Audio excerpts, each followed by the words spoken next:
तर हॅलो, खूप दिवसानंतर भेटलो ना. हो, मी जरा बिझी होतो कामामध्ये. पण आज मी थोडा जास्त बिझी आहे, कारण की आपल्याला खूप उशीर झालाय. मी आवरलोय कारण की आपल्याला जायचं आहे आज कॉलेजला. आणि आज जाताना मी घेऊन जाणार आहे डब्बा, ते पण फर्स्ट टाइम. ॲक्च्युली मी कॉलेजमध्ये तसा डब्बा घेऊन जात नाही. बाहेरचा वडापाव खूप जास्त चांगला वाटतो, पण नाईलाजानं मला घेऊन जावंच लागेल. कारण की एक कारण आहे, ते मी पुढच्या ब्लॉगमध्ये सांगेन. तोपर्यंत बघा जरा, दिसतोय चांगला पण एक कमी आहे, ती म्हणजे टिकली लावायची. त्याशिवाय बाहेर जाणं थोडा अवघडच वाटतंय आज. पण छान दिसतो ना.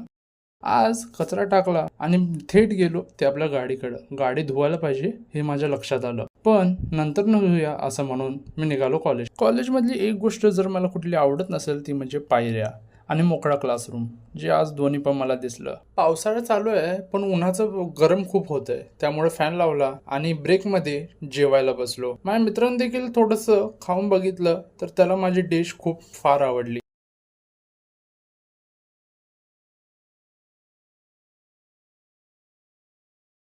तर असा होता माझा हा मस्त आणि चांगला दिवस. यासोबतच मी घरी आलो. घरी येताना सिग्नल खूपच जास्त वेळ लागला होता आणि घरी आल्या आल्या इतका थकलेलो. घड्याळात बघितले तर 10:30 झाले होते. मग काय, चटई टाकली, ओशी टाकली, फॅन चालू आणि झोपायच्या आधी मी दूध प्यायची सवय ठेवालोय, ते पण थंड दूध, जेणेकरून माझं माइंड आणि बॉडी दोन्ही शांत राहील. Good night, bye bye.